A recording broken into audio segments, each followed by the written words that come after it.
Aujourd'hui, on est là pour un peu débriefer les tirages au sort de la Ligue des Champions, les huitièmes de finale. Ça y est, on connaît les affiches, il y a de très belles affiches. Et première remarque que j'avais envie de faire, c'est qu'il n'y a y a que des équipes des cinq grands championnats qui sont présentes dans ces huitièmes de finale de Ligue des Champions. Et ça veut dire simplement quelque chose, qu'on va inéluctablement, indéniablement vers l'élitisation du football. On sait que le football est de plus en plus industrialisé et que donc les micro-clubs seront de plus en plus marginalisés et les grands clubs seront de plus en plus ragaillardis, de plus en plus glorifiés. Bah, c'est la triste réalité du football en ce moment. On va indéniablement aller vers ça, vers l'élitisation du football. Mais bon, pendant ce temps-là, on va se mouiller un peu et donner nos pronostics sur ces belles affiches qu'on aura en huitième de finale de la Ligue des Champions. Le seul hic, c'est que les matchs, on pourra les voir qu'en février. C'est le seul souci qu'on a. Mais bon, bref, on va commencer par Paris Saint-Germain Dortmund. Ce sera une très belle affiche, un très beau match de football. Avantage Paris Saint-Germain quand même parce que au PSG, tu as un effectif qui est qualitativement très bien fourni. Tu as quand même Neymar, Mbappé, Di Maria, Icardi. Et quand Neymar et Mbappé sont dans leur meilleure forme, ils sont inarrêtables, injouables. On l'a vu encore ce dimanche face à Saint-Etienne. C'est vraiment un duo explosif. Tu as aussi à côté Di Maria qui est tout simplement le meilleur joueur du PSG cette saison. Icardi qui n'a pas besoin de pousser 36 000 ballons pour marquer, pour les mettre au fond.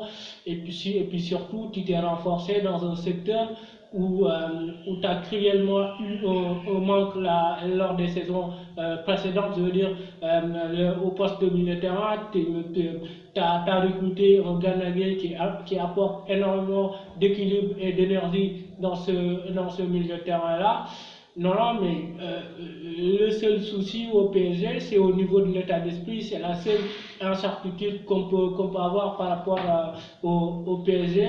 Le seul adversaire du PSG aujourd'hui, c'est le PSG. C'est-à-dire que si les mecs arrivent en février et mettent tous les ingrédients, se mettent à courir, se mettent à faire des efforts ensemble, mettre de l'intensité pendant 90 minutes, je vois très mal comment Dortmund pourrait déjouer le plan de jeu du PSG. En plus, tu as un Neymar qui n'est pas blessé, il faudra prendre bien soin de lui pour qu'il ne se blesse pas en février-mars et qu'il n'aille pas un peu fêter l'anniversaire de sa sœur au lieu d'être sur le terrain le 11 mars prochain.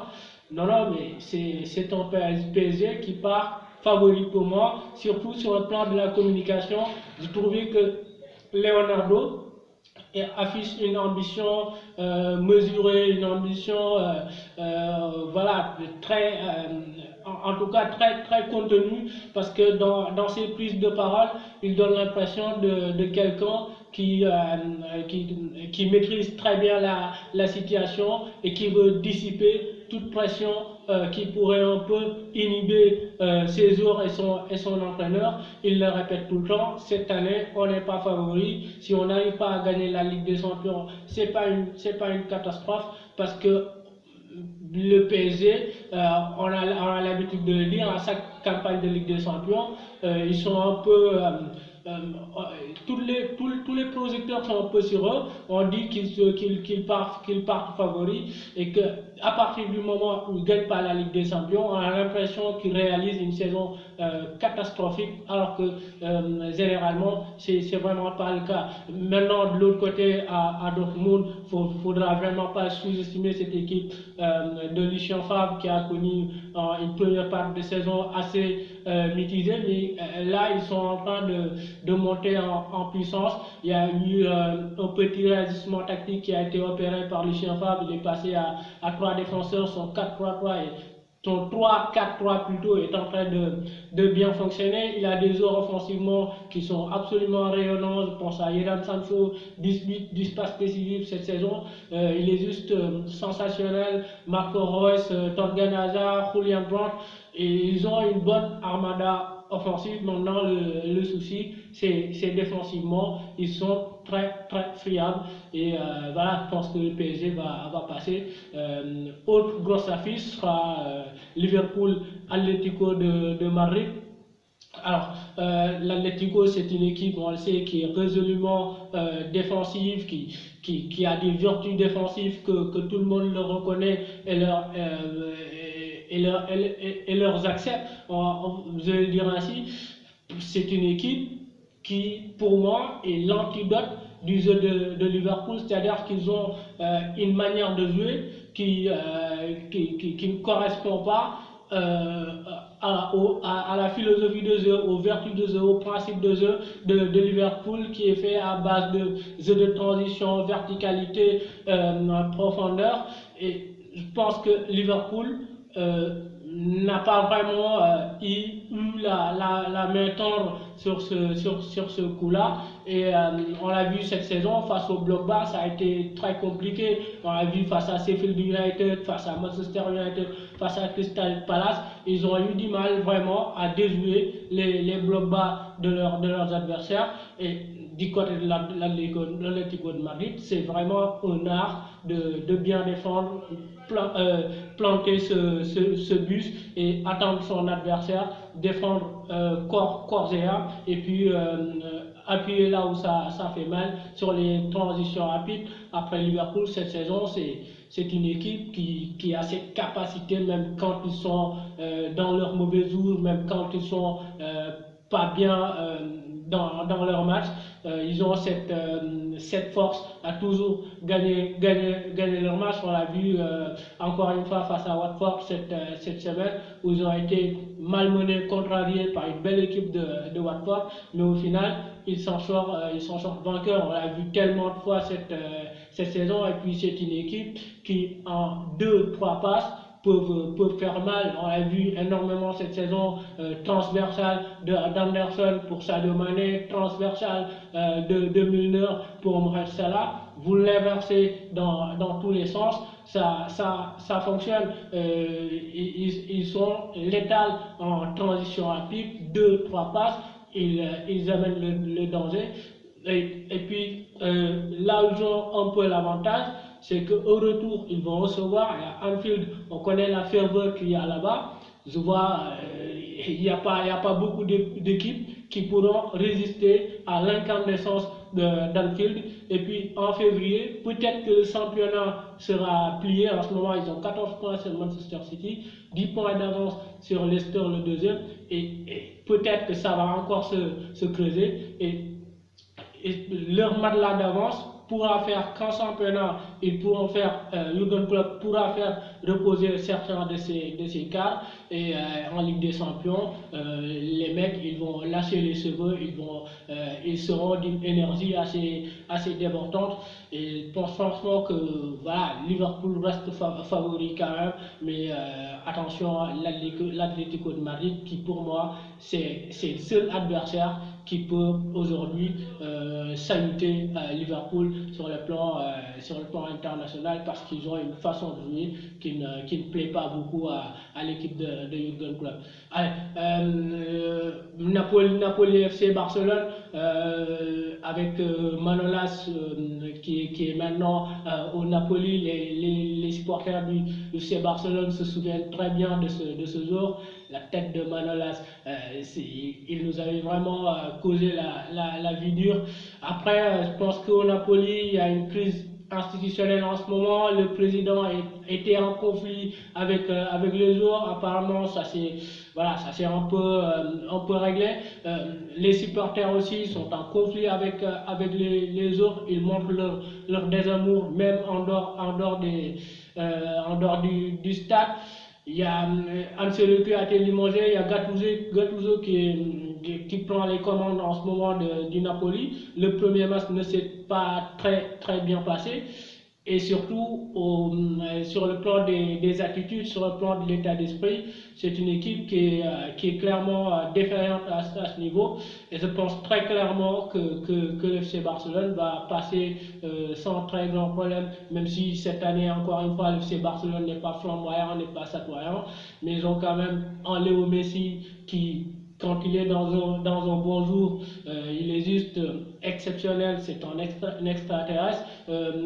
Quand vous avez un Griezmann qui est dans un très bon jour aussi, ça peut faire des dégâts. Non, non, mais il y a une somme d'individualité qui fait qu'aujourd'hui, l'FC Barcelone peut gagner n'importe quelle équipe, surtout que le match retour, ce sera au Camp Nou, et au Camp Nou, le Barça est juste impitoyable.